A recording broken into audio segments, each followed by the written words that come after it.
Another Malakan Yam Canadiala Contilianca, Rhino Guasima, Canor online TV channel. A cornel posia kay boss a kay mo pol point. Banajo me banajalingan wale shanka bangwan kapay pakel ronkin dangra with the jandangra with the ditch. Banajo me banajanyo kel.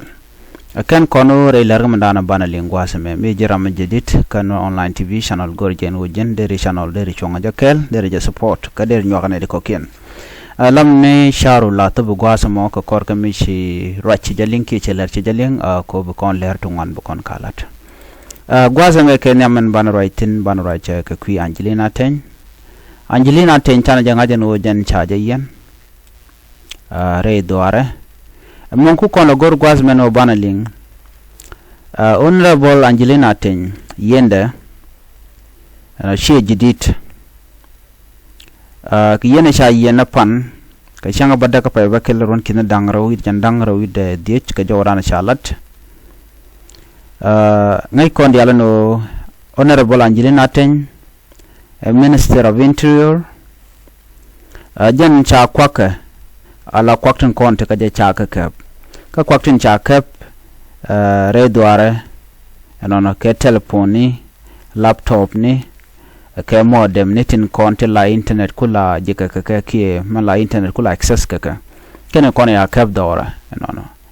an kabde de jogo no ne me shi new ke shi jidit ngai kondi ala no Angelina Teny already sha yeno won do kwa o dong makana declare kana la na no sha Angelina Teny cha je yen kon gwa dante tin dol yena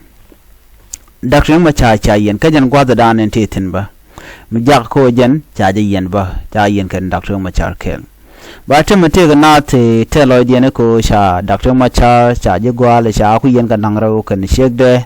no la teloid na da long ka dobran cha yen ke ja te ne lar no ken ka jegbe de cha ko gwa ne ti ko ska ngwak don ku shi gwa da danan witen murai kon ko doctor machar ram kel mijak so Sudan ko ba je jek ki bene ideal biken lojen betedan wala to shi so Sudan che independent che jek Dr. Machar jaramanyam ramanyam den loinen to wantes ke jelong no duno nuere tirek teten ka kon ramdana ku tigdan nok men gor kono men goro dongde kon te ka jaramdana kon kula nyira pointa lo dara kula tesko cha Dr. Machar yene de Dr. Machar cha de kula yene ka de cha yene ka tongwan ka jano ngode cha jelun anyang mo biangach ramlar no Dr. Machar nyire je ke logoje kenyam koni ngajene na Dr. Machar cha kene ka de lar cha ken kare on tama la je dia naka eno ke 2013 cha ken cha guru naka je 2016 nyok cha nyok muguru jeno nakaje cha nyok ken jira mo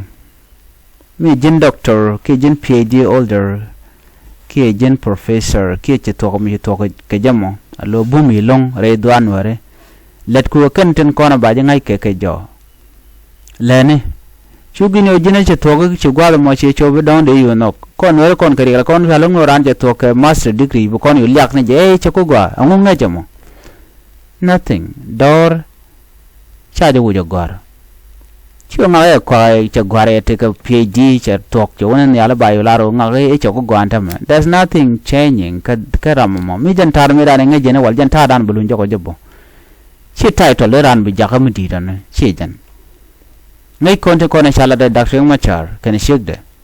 ano dong no wala de laro no e tel loin na de ko cha ku yen biya kan ene biga barar ala kumena me meti Dr. Machar tenene ejen biso Sudan jaga jago achiri me che goro wala no biso Sudan bago mi che jan so Sudan che togno wal chenga jek cha de jek ko ngai kon dial medan e gor ke John Garang dama biur John Garang go no ba Sudan ba je khep kor wala la Sudan ka Sudan cha de mlong mo ka ko je so en self determination e che Dr. Machar baladan wo gor kono bo kodan tum la kon bana chonga la kon ala ne di chal ka so Sudan namone Dr. Machar but rami mo me take a vision like that logiana nyiriana no gonna je doare ne tenena majin ma mal kon ben yo brod chu mo kamanda no ko men gur ke tem go dak ma charo wi de je yen ka do mo go de na ta kamal de jerin de structure mo go mi jidi de jalat ko je ndana nyi na ka je ala we dan de kum da jal ka je jen lo ko mo kir mo yadi tem ko mi chari nya go dnn so sudan ke lu shunga le shunga go de ramu mo mete ka politic mi len politic do mo ga de je chulat ka politic mo shi politic mo ko binare nak ke dine e bitike dine ku runu mi chalat ko mi jag baro da shu jago be nyin kana shi jana mo gor ko mo go so sudan mi chong bane dial ba ka par yo ramadan goro biya kwar ba yo kwanya ne ka bishu kong na kalat ba dibalum ba shulat ba dibalum men monta je logo makir mo yade no me cha kuin gen cha tok je tok ne dial ko ne lat ke je ko de yu tagrar cha tang na narar ke tet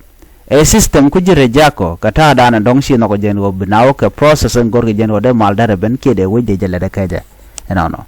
kwa dang ro mi jine ne ke kir ke ne dakre ma char ken ke ken jen ku me spele kelo ke spelem ken ka kon kajrar e won me aji che to ge jena kele gwa dano mal ben buka la kel buka la ne kel mon baro jin bitega political party mitega jitel problem that is allow de te ke dun mana ande te ge bara now che chon ko jin bi dakre ma char bi jedol e ko cha dakre ma cha yen kan she gwale e ka dore e kan tin kon be mal buka no rewi ke so sudan jin mitega longa long mena goro bi nor buka mat be mi jin war ma gwa amar rani jin ko advocate ko do brande no nyam ko je ta na kan wer men tam men rai ke kwide do bran de na de ko de ka tamal ka je what have you done nothing ala jina mu gor when you want to take somebody sit la ja gor no be advocate for them you protect them you protect their right okay bramana na ka bi je jako ba janga je no ngu mi jeng mi salat bi mon bi la lar but ranjin bang ko e reng ma char je ga ete na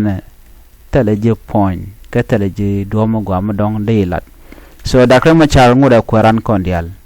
amenengi che to ga che gware to gurun den bishu bi komanda na gor bi shokan anyo komba cha kan ja bang ba kan je ke election without election bu kule chubudi gwada da ka position dan teten chibi chub so mi chi stano butu go bukala dan wala ke jan gwaza men tam me da krem ma cha te lwa yena me but bilano kuna divide da kuma charge ke ku le di campaign ke kuide okay so na mo cheje binang nyam tere cheje be mo kenete gor ke ji balong ni ji mano gwa ya nyam so team en wona na nuori chelel chigalo ngo toyke chigalo ngo tarka so nuori chegren je jan tam wen ken gui ke sharken chicago che tayewan so mi ucho ka do mi choro lor bi ngaje no chik pen koda tele rami mo bijile gor gar gur ke nyimaramo den bichu badang gwada mo ma godwa mo gam bin wer be je ke chu nyer je ko logra ke machar ko jan do bran gor ne ideal special lese ke mo yadit takte ke use o jin mi logo dakre machar be yik del kwan ko nge jeno ram bum ni jalunga nwere dakre machar yen deres to ke yen de tel lot ke je an be te mal ban je la ren bye bye